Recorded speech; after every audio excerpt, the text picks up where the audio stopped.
can't move on with you. It's like What do you the mean last you can't move step. on? What do you mean? You're breaking up with me?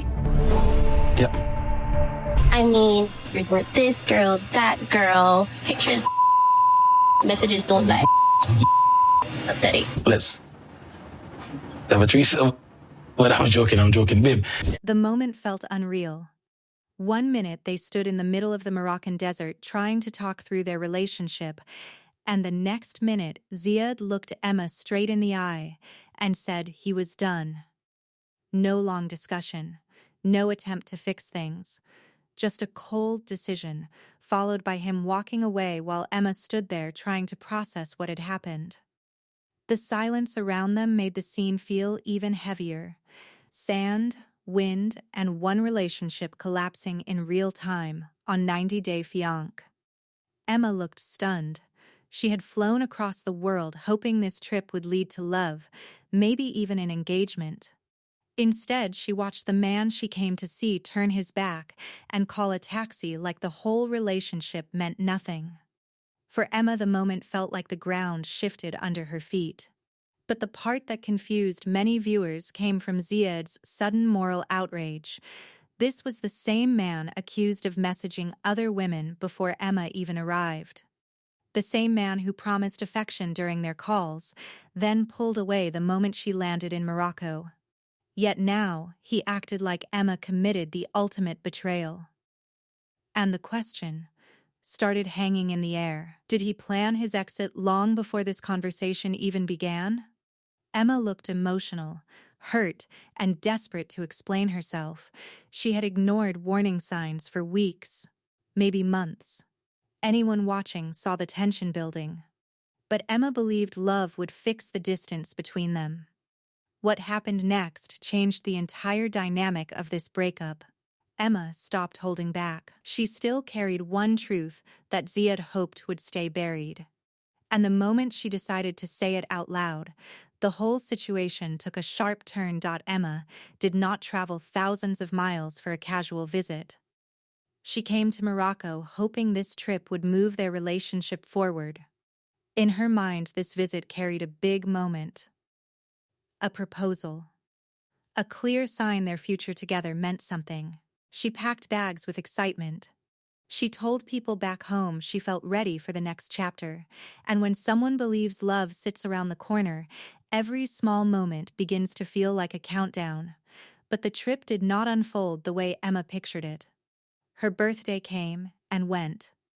No ring, no big surprise, no romantic speech about building a life together. Instead, the mood stayed tense. Ziad kept his distance. Conversations felt short. Affection stayed limited. Anyone watching 90-Day Fiance saw the awkward energy building between them. Before Emma arrived, their messages painted a warm picture. Ziad spoke about kissing her, spending time together, acting like a couple who missed each other. Yet once Emma stepped off the plane, the energy shifted. Suddenly, physical affection felt restricted. Even basic closeness seemed uncomfortable for him. That sudden change confused Emma. One version of Ziad lived on the phone, a colder version showed up in person. And people watching from home started noticing something Emma tried hard to ignore.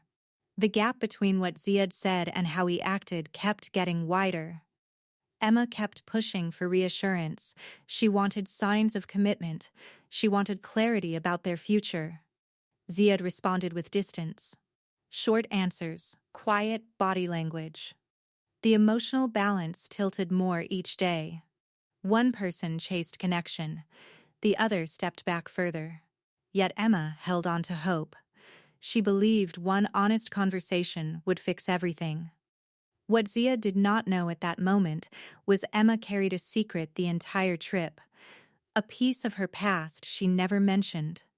Something tied directly to Morocco. When Emma finally said those words out loud, the tension between them exploded. Emma reached a point where hiding the truth felt worse than saying it. The tension between them already filled the air. Silence stretched between each sentence. So she said the words she had been carrying the entire trip. During a previous visit to Morocco, she had been engaged to another Moroccan man. The reaction came fast. Ziad's face changed almost instantly. Shock turned into anger within seconds. For him, the news felt like betrayal. In his mind, this was not a small detail from Emma's past. This was a huge piece of history she never shared with him. Anyone in a relationship might struggle hearing something like that for the first time in the middle of a serious trip. But the way Ziad responded raised eyebrows for many viewers watching 90 Day Fiancé. Emma admitted a past relationship that ended before Ziad even entered her life. She did not cheat. She did not lie about seeing someone else during their relationship. She confessed something from before they were together. From one angle, his reaction made sense. Trust relies on honesty. Finding out about a previous engagement late in the relationship would shake many people. No one enjoys feeling like they received half the story. But the moment also carried a heavy dose of irony. The same man accused of messaging other women now stood there acting deeply betrayed. Emma tried to explain why she stayed quiet. Fear played a role. She worried Ziad would judge her or question her intentions. In her mind, the past relationship ended and held no importance now. Yet timing matters in relationships. Waiting too long to share something serious often makes the truth look worse. Psychology plays an interesting role in moments like this. When someone already feels unsure about a relationship, one confession becomes the final trigger. Not always the real problem, sometimes the convenient exit. Emma expected anger. She expected a tough conversation, maybe even a long argument. Instead, Ziad shut down the entire relationship in seconds, and the speed of his decision left Emma stunned. No questions. No attempt to understand the situation.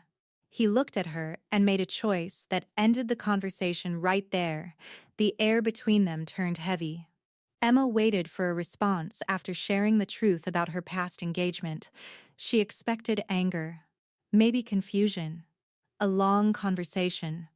Instead, Ziad looked at her with a calm expression and gave an answer that ended everything in a single moment. He said he could not move forward with her. Emma froze.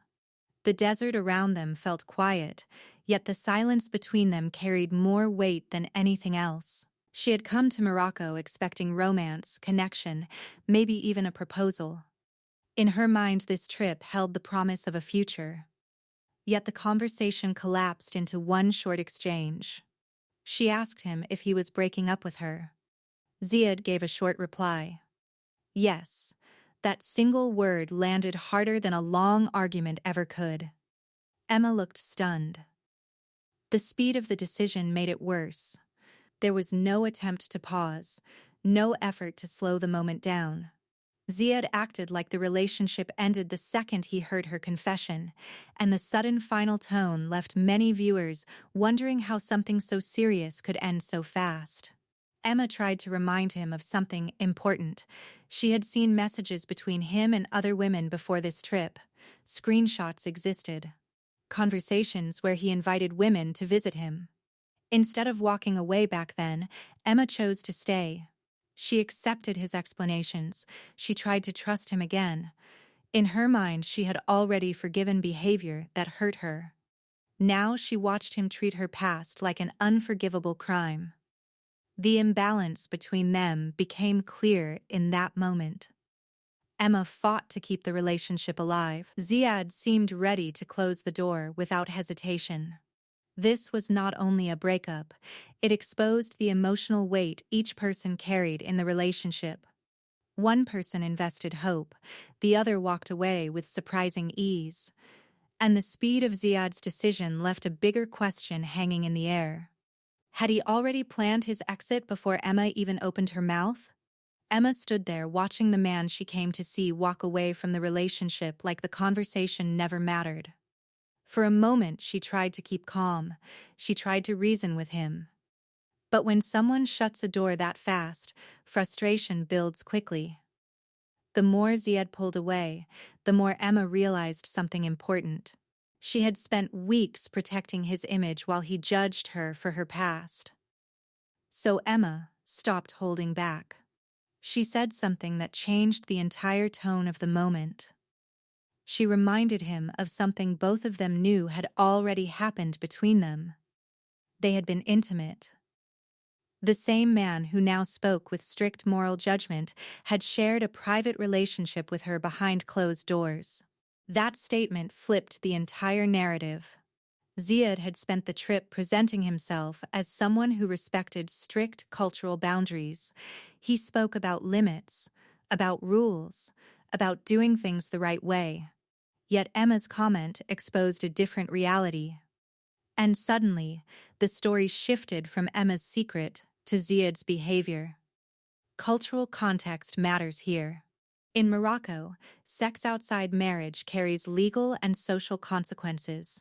Public values around relationships often emphasize modesty and tradition. Ziad knew this. Everyone involved knew this. Which made Emma's revelation hit even harder. She was not trying to insult him. She was pointing out the contradiction. One standard in public, a different standard in private. It is a pattern many people recognize in relationships where one person holds the moral high ground while ignoring their own actions. Ziad's reaction said a lot without many words. He looked frustrated. He pulled off his microphone and refused to continue the conversation. Then he walked away, leaving Emma standing in the middle of the desert while the situation sank in. And the image felt hard to ignore. One person driving away. The other left behind, wondering how love turned into rejection so quickly. Emma had believed this trip would bring her closer to the future she wanted. A relationship, stability. A partner who chose her. Now she stood there questioning something deeper. Maybe she had not been chasing love at all. Maybe she had been chasing an idea that never existed. Emma stayed behind while the reality of the breakup settled in. The desert around her looked calm, yet inside she looked shaken. Her voice cracked as she tried to explain what this relationship meant to her. She did not speak about revenge or anger. She spoke about something far more simple. She wanted love. She wanted a stable relationship. She wanted marriage. For Emma, the goal looked clear. Find a partner who chooses her and build a future together. Many viewers watching 90 Day Fiance felt the weight of that moment because the desire sounded familiar. Wanting connection and commitment sits at the center of many relationships, but the situation also revealed a pattern many people recognize. Hope sometimes pushes people to stay in situations where warning signs appear early. Emma saw those signs. The messages with other women surfaced before this trip even began. Screenshots existed. Questions were raised. Instead of stepping away back then, Emma tried to believe the situation would improve. She ignored other moments too. Ziad's cold behavior after she arrived in Morocco created distance between them. Conversations looked strained. Affection felt limited. Yet Emma stayed focused on the idea of a proposal. She believed marriage might fix the tension between them. And many viewers began reflecting on the same question. Does commitment solve problems that already exist inside a relationship? Relationships rarely improve simply because a ring appears. Problems travel into marriage unless both people address them honestly. Emma wanted love. No one faults someone for wanting stability, yet chasing the results sometimes makes people overlook the behavior standing right in front of them. The breakup left Emma heartbroken. But her story was not the only relationship facing pressure this week. Because in another part of the episode, a different couple stepped into their own storm, and the evidence about to surface made Emma's situation look simple. The scene shifts far from Morocco to Belize, where a very different drama unfolds. Stig, the musician with a charm that turns heads, is at the center. Aviva, his partner, has been quietly uneasy, sensing things aren't adding up. Unlike Emma, she hasn't been blindsided yet, but the tension is thick. And then there's Aunt Spring. She doesn't let things slide. She refuses to ignore signs that something might be off. Aunt Spring arrives prepared. She doesn't rely on rumors. She carries evidence, concrete proof meant to cut through excuses. Photos, messages, even witnesses who know exactly what happened. The weight of the investigation immediately sets the tone. You feel the tension creeping in because you know this isn't just a conversation, it's a reckoning. Stig's response is classic. He insists that every woman captured in the photos, every message pointing to something more, is just a fan. He acts casual, even confident. But the narrator injects a little humor here, pointing out the absurdity. A man, standing accused of something serious, shrugging it off as if he's above scrutiny, becomes both ridiculous and tense at the same time. Even as Stig leans on charm and casual denial, the evidence piles up. Each photo, each message, makes it harder to believe his claims. The audience can feel the walls closing in. The stakes keep escalating because the truth is staring at him, and everyone watching knows it. And just when it seems like the confrontation might plateau, Aunt Spring's niece enters. Her presence changes everything. She isn't just an observer. She's a witness who can confirm details, verify messages, and hold Stig accountable in a way no one else can. Suddenly, the tension ratchets up again, leaving viewers on edge, and you can't help but wonder, how will Stig respond now that someone who actually knows the truth is about to speak? The niece steps forward, calm but firm, and delivers a revelation that changes the entire room. The woman in the photos isn't some random fan, she's her close friend, someone she knows personally and trusts completely. Suddenly, what looked like gossip or a harmless rumor becomes solid, credible evidence. The air thickens because the stakes just went up. Stig, predictably, refuses to bend. He insists he never lies, that none of this is real. He leans on confidence, trying to charm his way out of the mounting proof. But the narrator points out the glaring contradiction. The more evidence piles up, the louder his denials get. It's almost reflexive, like when someone feels the walls closing in, they double down instead of facing reality. Aunt Spring doesn't let the theatrics slow her down. She has one clear message, delivered with precision. Stig can either tell Aviva himself, or she will do it for him. No wiggle room, no excuses. The room holds its breath, the choice is stark, and the power has shifted. The casual charm he relied on suddenly feels irrelevant.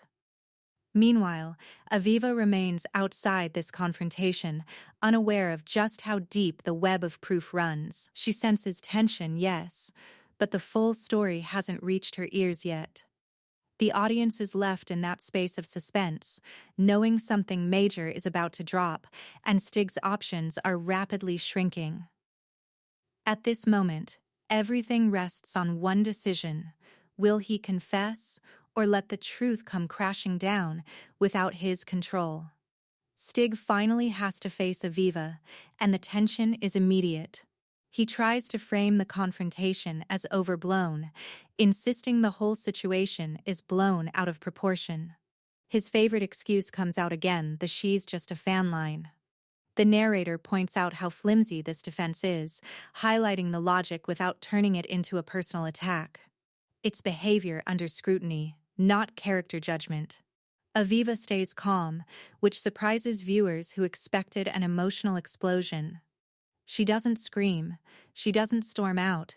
Instead, she asks to see the messages and photos herself. Her measured response shifts the energy in the room. The narrator notes that sometimes people delay reacting to painful truths. The calm exterior often masks a storm of internal conflict. There's processing happening behind her eyes, and the audience senses she's weighing every word, every piece of evidence. Stig continues with a mix of defensiveness and weak humor, hoping to deflect, but the momentum has shifted.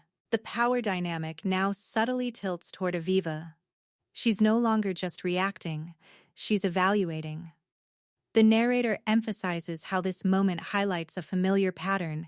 When someone's behavior is exposed, rationalization often replaces accountability. The segment ends, leaving viewers on edge. The question looms large: will Aviva accept the evidence and confront the betrayal, or will she choose to defend the relationship despite the mounting proof? The uncertainty keeps the audience invested, knowing the next moments could redefine everything between them. At this point, the truth hangs in the balance, and every second counts before it either shatters or preserves the relationship. Both storylines collide around the same theme: love blinded by hope and ignoring red flags. Emma and Aviva, though in different circumstances, face the same emotional trap. They chased connection, sought commitment, and tolerated behavior that would make most people pause. The narrator emphasizes how toxic relationships rarely survive when hidden truths surface, yet human nature sometimes clings to what's familiar, even when it hurts. Emma stood alone in the Moroccan desert, confronting the reality that her desire for love couldn't rewrite someone else's hypocrisy. Aviva, calmly examining evidence, wrestled with the decision to trust or walk away. Both women show how hope can outweigh logic and how emotional attachment complicates even the clearest signs of betrayal. The narrator notes this pattern with empathy, highlighting the difficult balance between love and self-respect, and how honesty is the ultimate test in any relationship. The discussion shifts toward the audience, asking questions that linger. Would you walk away immediately if faced with betrayal? Or try to repair what's broken? These questions aren't rhetorical. They are mirrors for anyone watching, inviting reflection on boundaries, values, and what truly matters in a partnership. As the episode closes, tension remains high. Next episodes promise even bigger confrontations. One person might finally hit their breaking point, and when that moment comes, it could redefine everything. The narrator leaves viewers with both suspense and insight, framing the story as a cautionary tale about emotional imbalance, hypocrisy, and the cost of ignoring red flags. The stage is set for the next storm, and when it hits, nothing will look the same.